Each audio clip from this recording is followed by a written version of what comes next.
Lapanga Music present.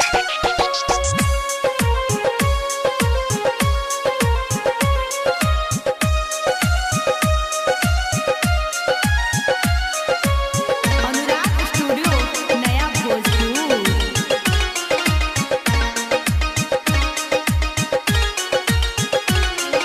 सुनो भाई नियराया के कहतानी हम गा के बाटे नु भोजपुरी के खिस्सा। सुनो तनी ध्यान लगा के गावे नी खेसारी चालीसा। मंगरू चाचा के बच्चा गावे ले बहुते अच्छा। बसली शारदा इनका मत में नाम बा भोजपुरी जगत में। 10 साल पीछे से आवो कथा पे हमारा ध्यान लगावो। कथा के बदली आगे दिशा सुनत रहा खेसारी चालीसा।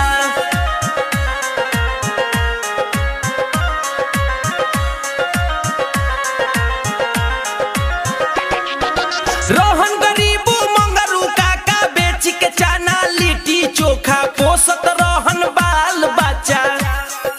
कथा के भइली अब शुरुआत कहतानी असली बात। धीरे धीरे कटल समैया एगो बेटा बनल गवैया। बाटे न लगे एको पाई कह कैसे केसट गवाई। बबुआ के ना करब निराश जब तक ले ई रही सांस। रुपिया के तो धैलस निशा सुनत रह खेसारी चालीसा।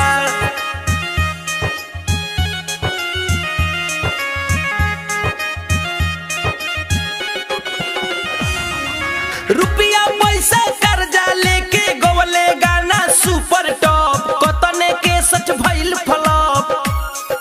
मन में दुख भइल भारी चिंता मेनू पड़ल खेसारी। गाना गाई की कर्जा भरी नइखे बुझात का हम करी। पैसा मोए डूब गइल सपना सोचल टूट गइल। सोचले मन में एगो बात मेहनत करब दिनों रात। गाइब गाना खींचब रिक्शा सुनत रह खेसारी चालीसा।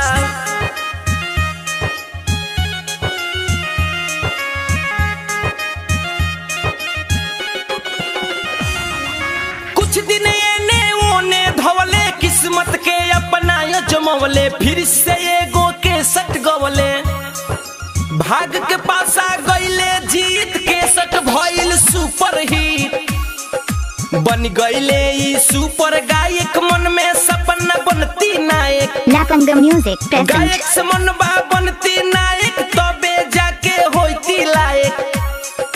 रुपिया पैसा जमन कमैले फिल्म एगो शूटिंग करैले। साजन चले ससुराल के खिस्सा सुनत रह खेसारी चालीसा।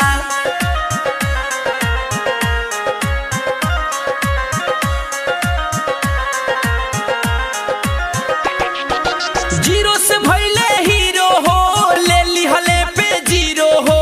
हिट मशीन नाम भइल। दुख से होई गईले उबार खुश में जिए लगल परिवार। बहुत नष्ट कष्ट भइल तब जाके स्पष्ट भइल। असही देखाव लो कलकारी जन कर लो गारा गारी।